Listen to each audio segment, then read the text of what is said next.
Tom Hayden Ramos! I wanted to wish everyone a very happy World Immunization Week. Vaccines protect children from diseases like polio. Sì, non è stato e abbiamo pareggiato all'ultimo, questo è importante, almeno portiamo a casa con noi un punto. Bisa mengehebohkan pendukung Persib di seluruh dunia. Begini pernyataan jujur dan takjub Mikel Essien usai Persib Bandung menang 2-0 tadi malam lawan Bayangkara dan sukses geser Persija Jakarta. Sampai calon pemain asing pengganti William Marsilio Lorenzo Pellegrini angkat bicara begini. Wah, benarkah? Yuk simak video ini sampai selesai ya, Bobotoh. Sebelum dimulai pembahasan, mohon bantuannya untuk subscribe channel ini, agar tidak ketinggalan info Timnas Indonesia. Dilansir dari situs web fiksi Garuda, tepat hari ini, legenda sepak bola dunia asal Ghana, Mikel Essien, mengungkapkan rasa takjub dan kekagumannya terhadap performa Persib Bandung setelah menyaksikan laporan pertandingan kemenangan Maung Bandung atas Bayangkara FC pada pekan ke-15 Super League 2025-2026. Mantan gelandang Chelsea dan Real Madrid yang pernah berseragam Persib pada musim 2017 itu menilai, kemenangan 2-0 tersebut menjadi bukti bahwa Persib tetap konsisten menjaga karakter sebagai tim besar dengan mental juara. Dalam pertandingan yang berlangsung di Stadion Gelora Bandung Lautan Api, Minggu 21 Desember 2025, Persib sukses menundukkan Bayangkara FC melalui 2 gol yang seluruhnya dicetak oleh Ramon Tangke pada menit ke-10 dan 62. Kemenangan ini mengantarkan Persib naik ke peringkat kedua klasemen sementara dengan koleksi 31 poin, hanya terpaut 3 angka dari Borneo FC di puncak. Essien mengaku mengikuti perkembangan Persib dari kejauhan dan selalu memiliki ikatan emosional yang kuat dengan klub kebanggaan Bobotoh tersebut. Ia mengaku terkesan dengan cara Persib mengkontrol pertandingan sejak menit awal hingga peluit akhir dibunyikan. Ketika saya menonton langsung lewat live streaming pertandingan itu, saya langsung tersenyum. Persib bermain dengan identitas yang kuat, penuh disiplin dan sangat percaya diri. Ini bukan hanya soal menang 2-0, tetapi bagaimana mereka mengendalikan permainan, ujar Essien dalam pernyataannya. Menurut Essien, gol cepat Ramon Tangke di menit ke-10 menunjukkan kesiapan mental dan fokus tinggi para pemain Persib. Ia menilai, mencetak gol di awal laga sangat penting untuk membangun ritme permainan dan menekan lawan. Gol awal selalu krusial, itu membuat tim lebih tenang dan lawan berada di bawah tekanan. Ramon Tangke menunjukkan naluri striker yang sangat baik. 2 gol dalam 1 pertandingan dan brace pertamanya musim ini adalah sinyal positif, kata Essien. Lebih lanjut, Essien juga menyoroti keseimbangan permainan Persib di bawah asuhan pelatih Bojan Hodak. Menurutnya, susunan pemain yang diturunkan menunjukkan kombinasi ideal antara pengalaman, kekuatan fisik, dan kreativitas.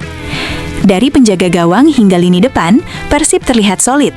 Teja Paku Alam tampil tenang, lini belakang disiplin, dan lini tengah mampu mengatur tempo. Ini ciri tim yang matang secara taktik, ujarnya. Essien secara khusus memuji peran Tom Haye yang dinilainya menjadi pengatur permainan penting di lini tengah. 2 assist yang berujung gol Tankwe dinilai sebagai bukti visi bermain dan kualitas umpan yang sangat menentukan. Tom Haye membaca permainan dengan sangat baik. Assist-assist seperti itu lahir dari kecerdasan dan ketenangan. Di level manapun, pemain seperti ini sangat berharga, tutur Essien. Tak hanya itu, Essien juga mengapresiasi keberanian Persib dalam melakukan rotasi pemain di babak kedua tanpa mengurangi kualitas permainan. Pergantian pemain yang dilakukan Hodak dinilai tepat dan menjaga intensitas hingga akhir laga. Pergantian pemain menunjukkan kedalaman skuad. Tim besar selalu punya pemain yang siap masuk dan memberi dampak. Persib menunjukkan hal itu, katanya. Bagi Essien, kemenangan ini bukan sekedar 3 poin, melainkan momentum penting dalam perburuan gelar Super League 2025-2026. Ia meyakini, dengan konsistensi dan kerja keras, Persib memiliki peluang besar untuk terus bersaing di papan atas. Liga itu maraton, bukan sprint. Kemenangan seperti ini sangat penting untuk menjaga kepercayaan diri. Jika Persib bisa mempertahankan mentalitas ini, mereka akan selalu berada dalam perburuan gelar, ucap Essien. Essien juga mengenang masa-masanya berseragam Persib pada 2017, di mana ia merasakan langsung besarnya tekanan sekaligus dukungan luar biasa dari Bobotoh. Menurutnya, atmosfer dan fanatisme supporter menjadi kekuatan tambahan yang tidak dimiliki semua klub. Bermain untuk Persib adalah pengalaman yang unik. Bobotoh selalu memberi energi luar biasa. Saya yakin, kemenangan ini juga dipersembahkan untuk mereka yang selalu setia mendukung, kenangnya. Ia pun menyampaikan pesan kepada para pemain Persib saat ini agar tetap rendah hati dan fokus menghadapi pertandingan-pertandingan selanjutnya. Menang itu penting, tapi konsistensi jauh lebih penting. Tetap bekerja keras, jaga disiplin, dan hormati setiap lawan. Dengan begitu, hasil besar akan datang. Pesan Essien. Menutup pernyataannya, Michael Essien berharap Persib terus berkembang dan menjadi contoh klub profesional di sepak bola Indonesia. Ia juga menyatakan kebanggaannya pernah menjadi bagian dari sejarah klub berjuluk Maung Bandung tersebut. Saya bangga pernah mengenakan jersey Persib. Melihat mereka sekarang tampil kuat dan terorganisir membuat saya bahagia. Persib selalu punya tempat spesial di hati saya, pungkas Essien. Kemenangan atas Bayangkara FC pun menjadi lebih bermakna, bukan hanya bagi posisi Persib di klasemen, tetapi juga sebagai bukti bahwa klub kebanggaan Jawa Barat itu terus mendapat pengakuan dan apresiasi, bahkan dari legenda sepak bola dunia yang pernah menjadi bagian dari perjalanan mereka. Sementara itu, di sisi lain, Persib Bandung kembali mencuri perhatian publik sepak bola nasional, bukan hanya karena kemenangan meyakinkan 2-0 atas Bayangkara FC pada pekan ke-15 Super League 2025-26, tetapi juga setelah resmi mengumumkan kedatangan calon pemain asing baru asal Italia, Lorenzo Pellegrini, yang menandatangani kontrak bersama Maung Bandung hari ini. Pellegrini yang didatangkan untuk menggantikan William Marsilio yang kontraknya telah diputus manajemen mengaku sangat terkesan setelah membaca artikel mengenai kemenangan Persib dan pernyataan kagum legenda sepak bola dunia Michael Essien terhadap performa tim asuhan Bojan Hodak. Dalam pernyataan perdananya sebagai pemain Persib, Lorenzo Pellegrini menyebut kemenangan atas Bayangkara FC dan pujian Essien menjadi motivasi besar baginya untuk segera beradaptasi dan memberikan kontribusi maksimal. Saya membaca artikel tentang pertandingan terakhir Persib dan komentar Michael Essien. Itu luar biasa. Jika pemain sebesar Essien saja kagum dengan cara Persib bermain, itu menunjukkan klub ini berada di jalur yang sangat tepat, ujar Pellegrini. Pemain berusia 29 tahun tersebut menilai Persib sebagai klub dengan identitas kuat, sejarah besar, serta atmosfer yang jarang ditemui di banyak negara. Ia mengaku sudah lama mengenal nama Persib, bahkan sebelum proses transfer dimulai. Persib adalah klub besar, dengan basis supporter yang fanatik dan sejarah panjang. Saya merasa bangga bisa menjadi bagian dari tim ini. Kemenangan atas Bayangkara FC menunjukkan mental juara dan organisasi permainan yang sangat baik, katanya. Pellegrini secara khusus menyoroti sosok Bojan Hodak, pelatih kepala Persib, sebagai salah satu alasan utama dirinya menerima tawaran Maung Bandung.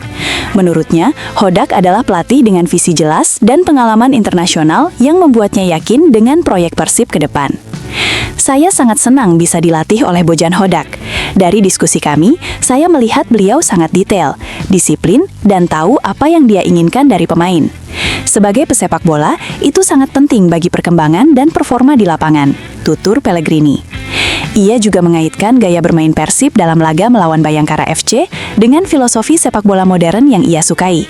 Dominasi permainan, keseimbangan lini, serta efektivitas dalam memanfaatkan peluang menjadi catatan positif baginya. Cara Persib mengontrol pertandingan, transisi yang rapi, dan ketajaman di depan gawang sangat menarik. Itu adalah sepak bola yang ingin saya mainkan. Saya berharap bisa cepat menyatu dengan sistem tim, ujarnya. Menggantikan William Marsilio, Pellegrini menyadari ekspektasi tinggi yang akan diembannya. Namun, ia menegaskan siap menghadapi tantangan dan tekanan sebagai pemain asing di klub sebesar Persib. Saya tahu tanggung jawab saya besar. Menggantikan pemain sebelumnya bukan hal mudah, tetapi saya datang dengan niat membantu tim, bukan untuk dibandingkan. Fokus saya adalah bekerja keras dan membawa Persib meraih target musim ini, tegasnya. Pellegrini juga menyebut kehadiran pemain-pemain berkualitas di skuad Persib seperti Tom Haye, Ramon Tanque, hingga solidnya lini belakang akan memudahkannya beradaptasi di kompetisi Indonesia.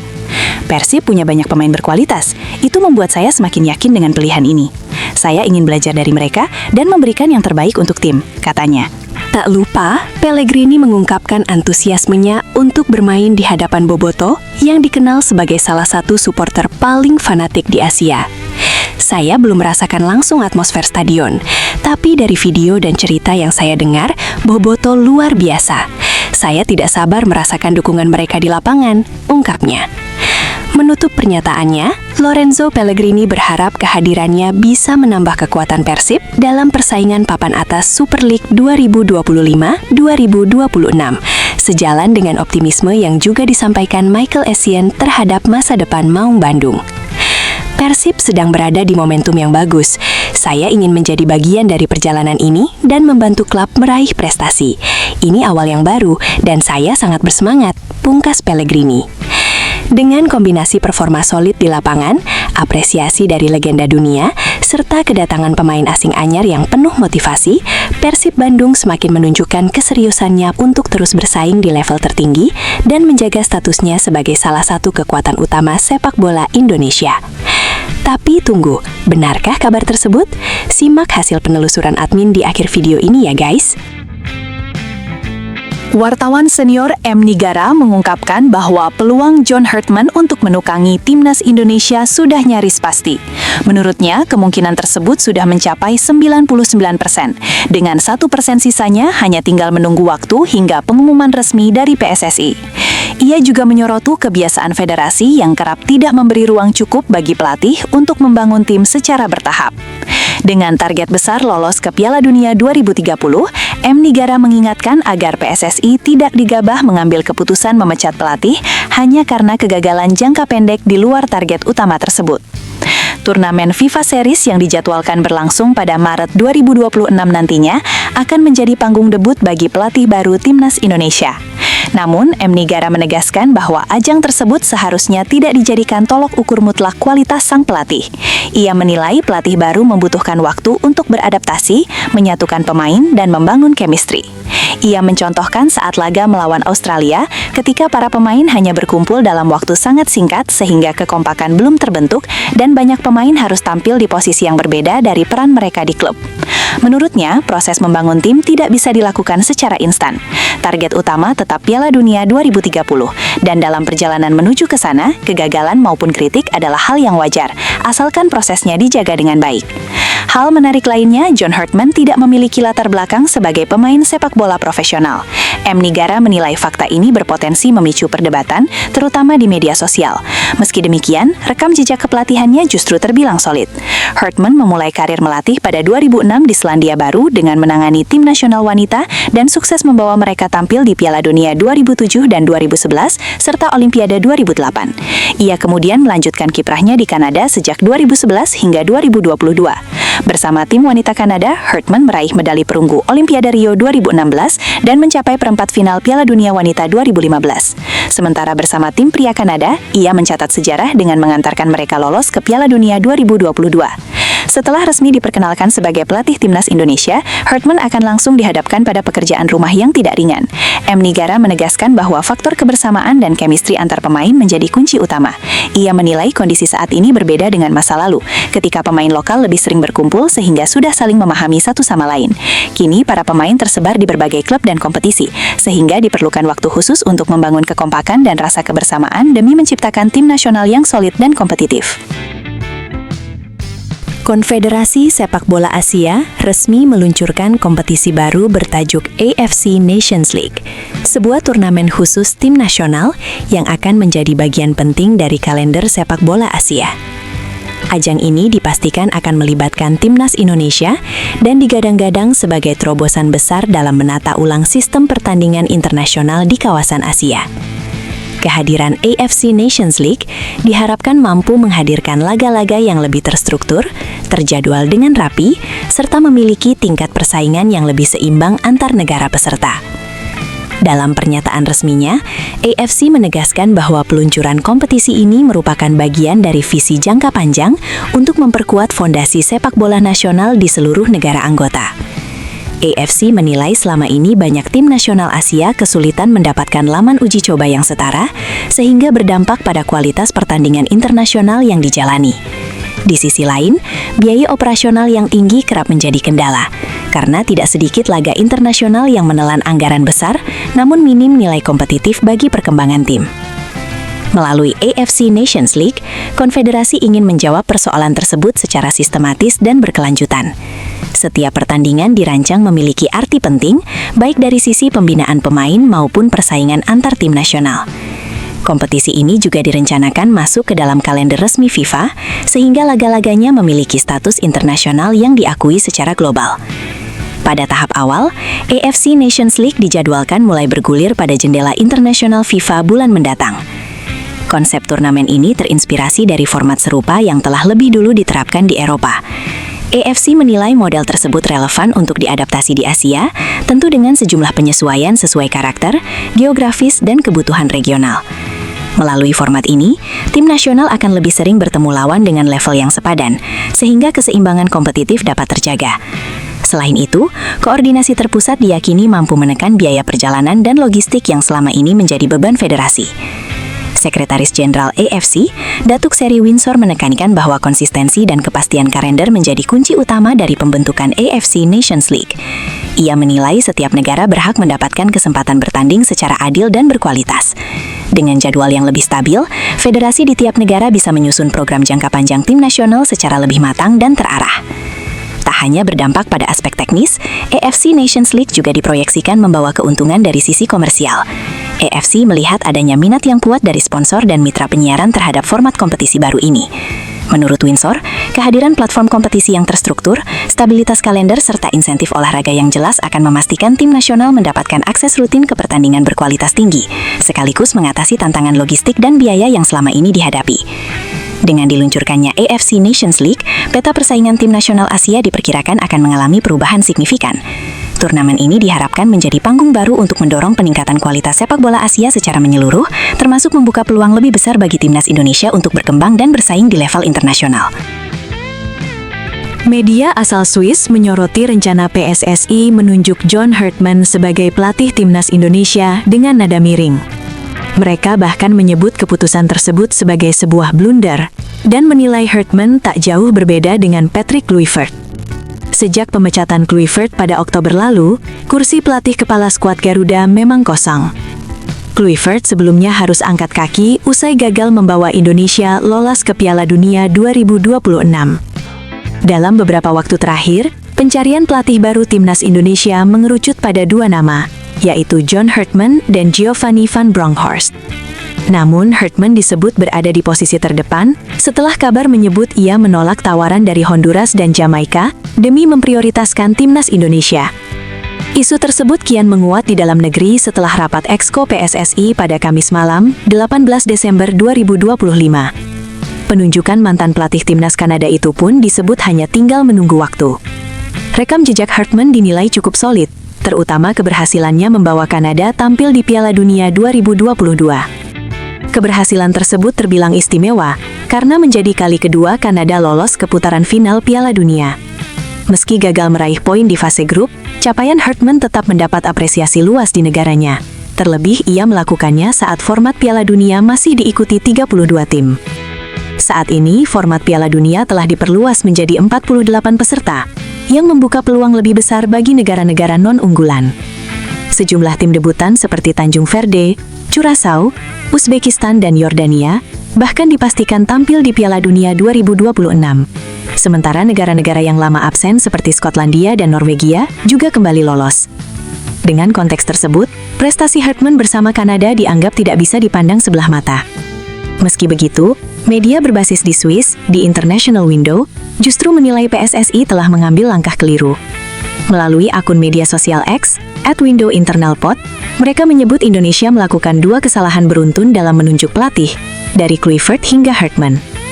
Menurut media tersebut, penunjukan Hartman tidak menunjukkan adanya peningkatan berarti, meskipun sang pelatih asal Inggris memiliki catatan karir yang cukup baik. Mereka bahkan menyebut keputusan ini sebagai penunjukan buruk lainnya bagi timnas Indonesia. Akun tersebut juga meragukan kualitas Hartman sebagai pelatih. Ia dinilai lebih berperan sebagai motivator ketimbang ahli taktik, serta berpotensi menghadapi kendala bahasa dan budaya. Meski diakui mampu membakar semangat pemain, mereka meragukan kapasitas Hartman untuk membawa Indonesia menembus level elit sepak bola Asia. Menurut pandangan mereka, timnas Indonesia memang sudah melangkah jauh, tetapi Hartman dianggap tidak cukup mumpuni untuk mendorong tim melangkah lebih tinggi. Lebih lanjut, media itu menegaskan bahwa semua kembali pada arah yang diinginkan PSSI. Jika targetnya adalah lolos ke Piala Dunia, mereka menilai Indonesia sebenarnya sudah cukup dekat dengan pencapaian tersebut. Namun, mereka tidak yakin Hartman memiliki kemampuan taktis untuk membawa timnas Indonesia melampaui batas yang ada saat ini. Meski demikian, mereka tetap menyertakan harapan agar penilaian tersebut keliru, dan Hartman mampu membuktikan kapasitasnya di Indonesia. Kiper naturalisasi timnas Indonesia, Emil Audero, tampil luar biasa saat mengawal gawang Cremonese dalam laga Liga Italia 2025-2026. Bermain di Stadion Olimpico, Minggu 21 Desember dini hari WIB, Emil menjadi sosok kunci yang membawa timnya menahan imbang tuan rumah Lazio dengan skor kacamata 0-0.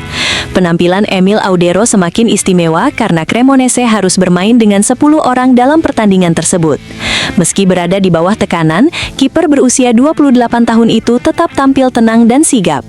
Ia mencatatkan 2 penyelamatan krusial dari 2 peluang tepat sasaran Lazio, memastikan gawang Cremonese tetap rawan hingga peluit akhir dibunyikan. Secara statistik, Lazio tampil lebih dominan dengan penguasaan bola mencapai 57%. Tim ibu kota Italia itu juga melepaskan 8 tembakan, dengan 5 diantaranya melenceng dan 2 mengarah ke gawang. Namun, solidnya lini pertahanan Cremonese yang dipimpin Emil Audero di bawah Mistar membuat semua upaya Lazio tak membuahkan hasil. Berkat kontribusi gemilangnya, Emil Audero diganjar rating tertinggi dalam pertandingan ini. Mengutip data dari Fotmob, ia meraih nilai 7,9, mengungguli seluruh pemain yang tampil di laga tersebut. Penampilan ini sekaligus menegaskan peran vital Emil sebagai tembok terakhir Cremonese. Hasil imbang ini membawa Cremonese kini menempati peringkat ke-11 klasemen sementara Liga Italia dengan koleksi 21 poin. Mereka berada tepat di bawah Sassuolo dan Udinese, 2 klub yang juga mengoleksi poin serupa. Salah satunya diperkuat bek timnas Indonesia Jay Itzes. Sementara itu, Lazio harus puas berada di posisi ke-8 dengan raihan 23 poin dari 16 pertandingan yang telah dijalani. Aksi heroik Emil Audero di Serie A ini menjadi kabar positif, tak hanya bagi Cremonese, tetapi juga bagi timnas Indonesia yang memiliki kiper berpengalaman dan berkelas di level kompetisi tertinggi Eropa.